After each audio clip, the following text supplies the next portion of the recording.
So hello everyone, I hope you all are doing good. So अब हम सीखने जा रहे हैं 6 हाई वैल्यू कैश ट्रांजैक्शंस जिनका अगर वॉल्यूशन होता है तो आपके पास में इनकम टैक्स नोटिस आ सकता है इनकम टैक्स डिपार्टमेंट से। सबसे पहले क्यों ये ज़रूरी है वो समझते हैं। देखो, अगर आपने हाई वैल्यू कैश ट्रांजैक्शंस के अंदर एंटर करा है तो रिपोर्टिंग अथॉरिटीज़ को क्या करना पड़ता है, इन्फॉर्म करना पड़ता है इनकम टैक्स डिपार्टमेंट को कि अगर आपने कोई ये कैश के लिमिट का वॉल्यूशन कर दिया कि आपने ट्रांजैक्शन जो है वो करा है एंड आपने बियॉन्ड इस पर्टिकुलर लिमिट, जो कि मैं आपको 6 लिमिट्स ऐसी बताऊंगा, अगर आपने उनका वॉल्यूशन या उनका ब्रीच करोगे तो ये reporting authorities in in case के अंदर डिफरेंट डिफरेंट रिपोर्टिंग अथॉरिटीज़ हैं। उन डिफरेंट डिफरेंट रिपोर्टिंग अथॉरिटीज़ को क्या करना होता है, वो इनकम टैक्स डिपार्टमेंट को रिपोर्ट करेंगी कि हाँ इस लिमिट का वॉल्यूशन हो गया है। मैं आपको फॉर्म वगैरह बाद में बताऊंगा कि किस फॉर्म के अंदर करी जाती है। वैसे जो है स्टेटमेंट ऑफ फाइनेंशियल ट्रांजेक्शन्स बोला जाता है, जिसके अंदर इनको रिपोर्टिंग अथॉरिटीज़ को क्या करना पड़ता है, रिपोर्ट करना पड़ता है। ठीक है। तो एक जो टैक्समैन है ना, उसको ये सारी हाई वैल्यू कैश ट्रांजेक्शन्स का की नॉलेज होना बहुत ज़रूरी है, क्योंकि अगर उसको नहीं पता होगा और अगर उसने ब्रीच कर दिया तो वो ट्रबल में फंस सकता है। बिकॉज ये जो रिपोर्टिंग अथॉरिटीज़ जो कि मैं आपको बताऊंगा 6 केसेस के अंदर डिफरेंट डिफरेंट अथॉरिटीज़ हैं depending upon the situation and case. तो इनको क्या करना पड़ता है, इनको इनकम टैक्स डिपार्टमेंट को बताना पड़ता है कि ये लिमिट का ब्रीच हो गया, ये लिमिट का ब्रीच हो गया, तो वो रिपोर्ट वो उस स्टेटमेंट के अंदर, स्टेटमेंट ऑफ फाइनेंशियल ट्रांजेक्शन्स के अंदर रिपोर्ट करती है। तो यहाँ पर हमारे क्यों जो है वो ऐसा, जो इनकम टैक्स डिपार्टमेंट ऐसा करती है, बिकॉज बहुत सारी बार क्या होता है कि जो टैक्स पेयर होता है ना, वो अपनी return of income he file नहीं करता, या तो वो जो है वो या तो वो रिटर्न तो फाइल कर देता है लेकिन करेक्ट अमाउंट ऑफ टैक्स उसके ऊपर पे नहीं करता। तो ये रिपोर्टिंग अथॉरिटीज़ जो है वो मैंडेटरी कर रखा है कि हाँ ये अपना हिसाब से जो है ट्रांजेक्शन जो है वो दिखाएंगी, ये जो बताई हुई है ट्रांजेक्शन अगर इनका ब्रीच होता है तो इनको जो है वो रिपोर्ट करना है इस पर्टिकुलर स्टेटमेंट के अंदर। एंड स्टेटमेंट के अंदर करना है तो एक तरह से इनकम टैक्स डिपार्टमेंट के पास में क्या हो गया, एक तरह से उसके पास में चेक मेंटेन हो गया कि हाँ ये ट्रांजेक्शन हुई है। अब वो वेरीफाई करेगी इनकम आपकी इनकम टैक्स रिटर्न से, मतलब एक टैक्स पेयर की इनकम टैक्स रिटर्न के अंदर कि क्या उसने जो है वो उसके हिसाब से क्या नाम है टैक्स पे करा है या नहीं करा है। सबसे पहले सीखते हैं कि कौन कौन सी वो ट्रांजेक्शन्स हैं। सबसे पहले आ जाता है हमारे पास में कैश डिपॉजिट इन एफडी। तो आपको मैं सबसे पहले एक बात बताता हूँ, जो इनकम टैक्स डिपार्टमेंट होता है उसके अंदर कौन होता है, सीबीडीटी होता है, central board of direct taxes. तो central board of direct taxes ने जो है वो मैंडेटरी करा हुआ है, अगर आप कैश डिपॉजिट कर रहे हो या तो आप विड्रॉल कर रहे हो या तो आप फिक्स डिपॉजिट कर रहे हो, किसके अंदर, बैंक अकाउंट के अंदर, कितने से ज़्यादा 10 लाख या 10 लाख से ज़्यादा, सभी के सभी बैंक अकाउंट्स के अंदर अगर आप 10 लाख या 10 लाख से ज़्यादा जो है वो कर रहे हो, मतलब हाँ 10 लाख या 10 लाख से ज़्यादा कर रहे हो, तो उस केस के अंदर जो बैंक या फिर पोस्ट ऑफिस है उनको रिपोर्ट करना है कि अगर इंडिविजुअल ने क्या करा है, कैश डिपॉजिट कर दिया या फिर कैश का मतलब विड्रॉल करा है या फिर फिक्स डिपॉजिट कराया है बैंक अकाउंट के अंदर 10 लाख या 10 लाख से ज़्यादा, वन और ऑल बैंक अकाउंट्स के अंदर अगर उसने 10 लाख या 10 लाख से ज़्यादा का कैश डिपॉजिट, विड्रॉल या फिक्स डिपॉजिट कराया है, तो उस केस के अंदर जो बैंक और पोस्ट ऑफिस होती है उनको क्या करना है, रिपोर्ट करना है। ठीक है।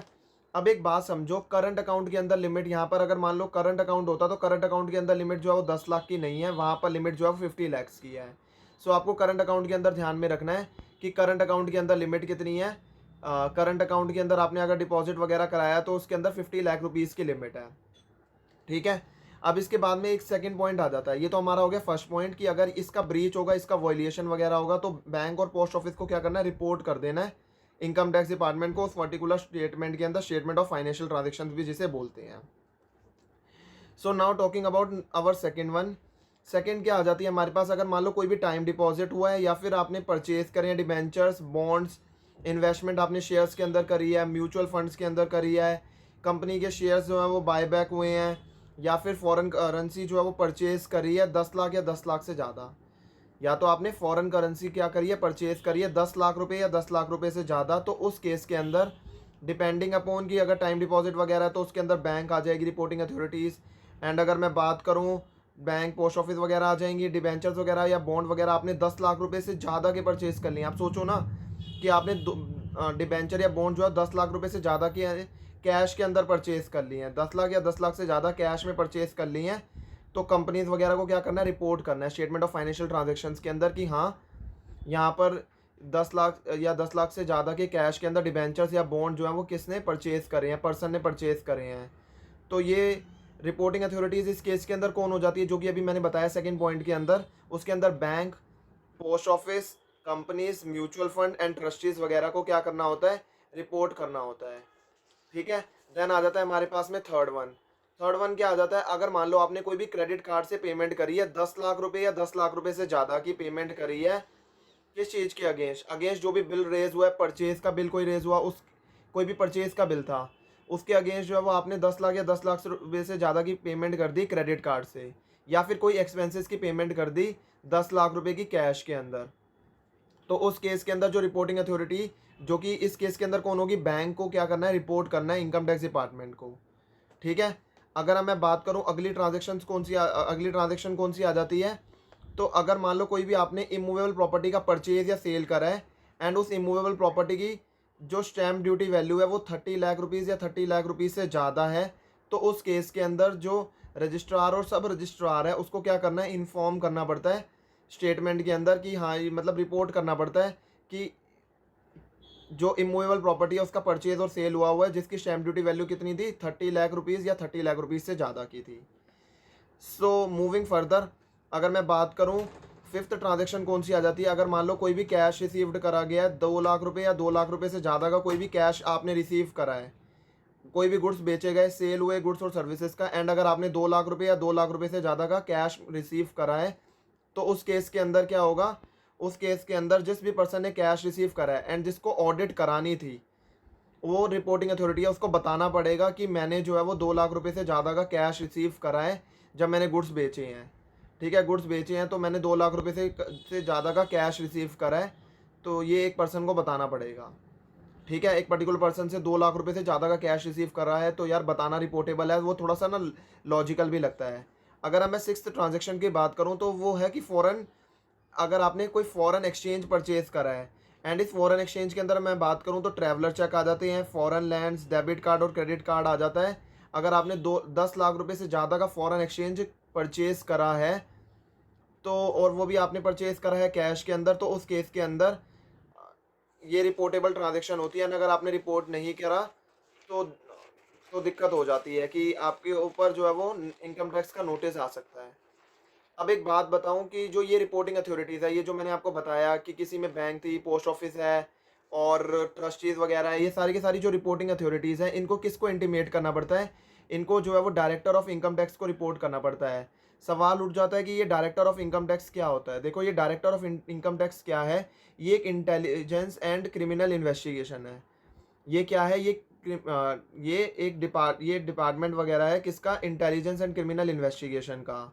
अब इन ये जो रिपोर्टिंग अथॉरिटीज़ होती है, मैंने कहा ही था कौन सा फॉर्म इन्हें फाइल करना पड़ता है, इन्हें एक फॉर्म फाइल करना पड़ता है जिस फॉर्म को बोलते हैं 61A। क्या बोलते हैं, कौन सा फॉर्म होता है वो, फॉर्म नंबर 61A।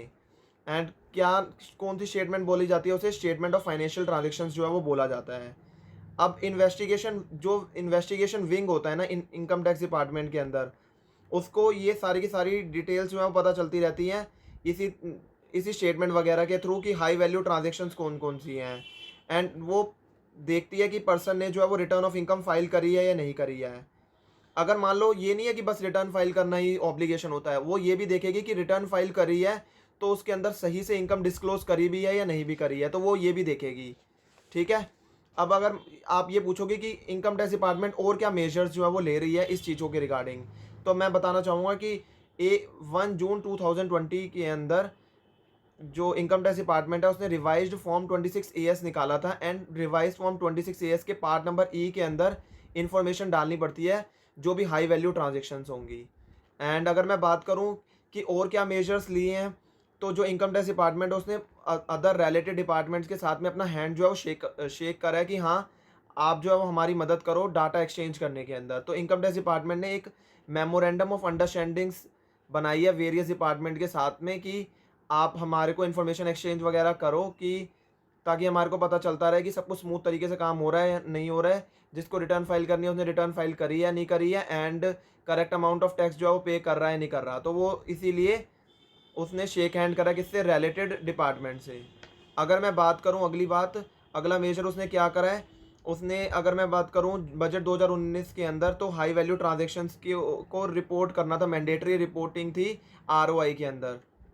वहाँ पर रिपोर्टिंग करना ही था, मैंडेटरी था कि रिपोर्टिंग करनी थी आरओआई के अंदर। अब वो 3 ट्रांज़ैक्शंस के लिए के केस के अंदर रिपोर्टिंग करनी थी। अगर डिपॉज़िटेड करा गया 1 करोड़ करंट अकाउंट के अंदर,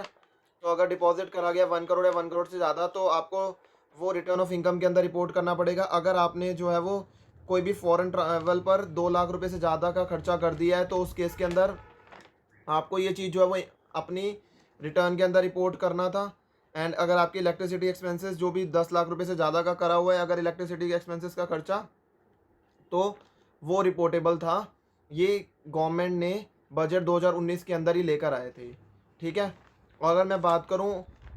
टीडीएस ऑन कैश विड्रॉल भी लेकर आए थे कि 1 जून 2020 से बैंक और पोस्ट ऑफिस जो भी हैं उनको डिडक्ट करना पड़ता है टीडीएस, अगर पर्सन ने